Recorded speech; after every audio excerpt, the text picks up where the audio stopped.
Okay, good day everyone. Pasay here. Andito po ngayon tayo for the prediction that we have for MPBL. I've been getting lots of messages, requests asking, hey, Pasay MPBL naman.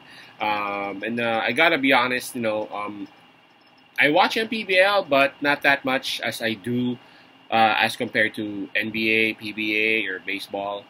But lately, nanonood na rin naman tayo. So, what I'm gonna do is every once in a while, I'll be uploading some, some predictions na rin for MPBL. Base na rin sa mga requests ng mga iba nating subscribers dito sa YouTube. Okay? Again, yung mga gusto mag subscribe dun sa baseball natin, just check on the descriptions of our video, and dun yung contact info namin for Messenger, Instagram, etc. etc. Kung gusto niyo mag-subscribe para maka-receive kayo ng best pick for the day. Pag-usapan na lang yung presyo doon. Okay?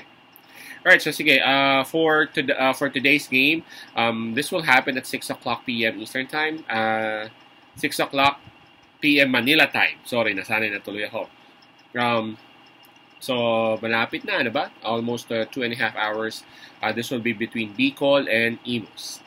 This is very interesting because this is gonna be a battle of two teams na sobrang pangit ng nangyayari for this season. Sila yung mga nasa ibaba, kumbaga. Let me take a look at the standings once more.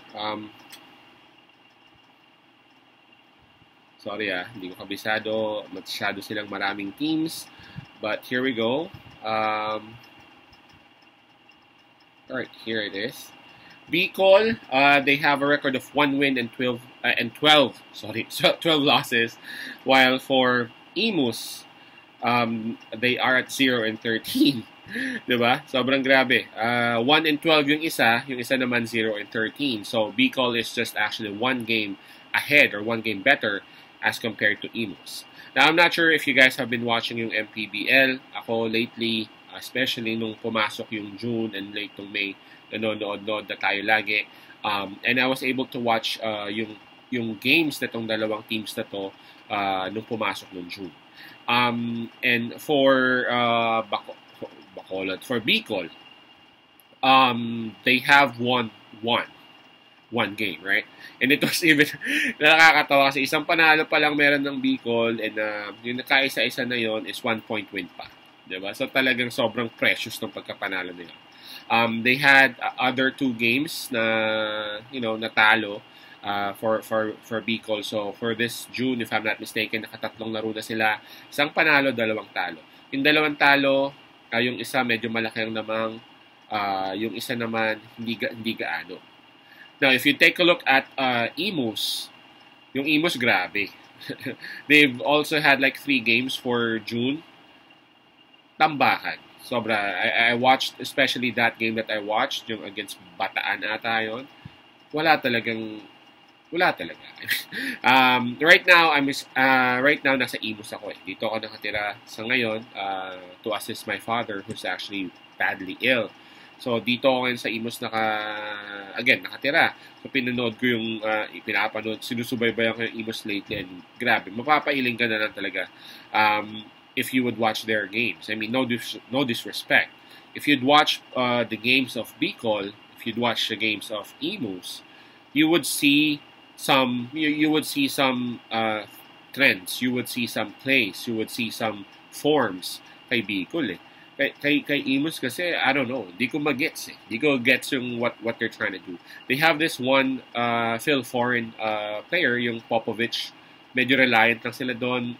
May tres naman siya, and then meron ding dribble drive. Mukha namang malakas ng katawan. Plus, isa sa kanilang guards, nakakuha rin sila ng score via fast break. But really, grabe yung mga talo nila. 30 mahigit, 20. And again, those are all just for June. Huwag na natin pag-usapan yung iba. Recent games lang to. So on this particular game, I will side with Bicol. They have some momentum. I know it's kind of funny. 1 win lang siya, at 1 point lang siya. Pero man, you just don't know. You just don't know kung kailan mag-click yung isang switch ng isang team, especially coming off a win. Tapos, ito, nakikita nilang pagkakataon against Imus, who is also struggling. So, pagkakataon na nila nito, magkaroon ng back-to-back wins, kumbaga, diba? This is a perfect opportunity for them. And for Imus, I don't know, hopefully mag-improve yung kanilang plays. Hopefully mag-improve yung kanilang knowledge with one another.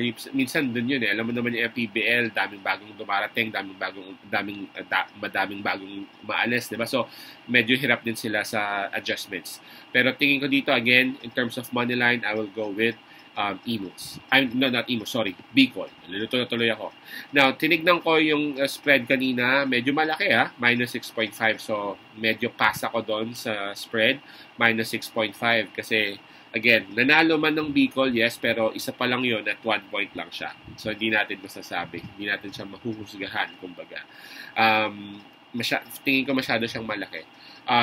But for those who would really want, kasi iba kasi talagang gusto na merong spread di ba?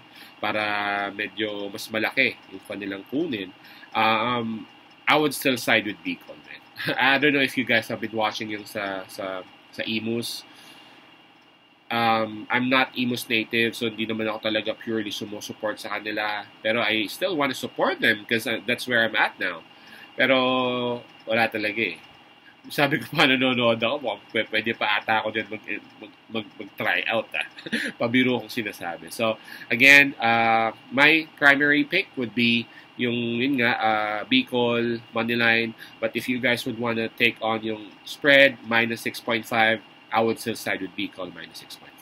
Okay? So again, here you go. Yung mga nag-request, mga nagme-message, messenger, kung saan-saan dyan, Paseballer, MPBL naman, ito na yon. Okay? First MPBL prediction ko to, so sana panalo at sana mapakinabangan nyo. Peace out. Pasay love and God bless.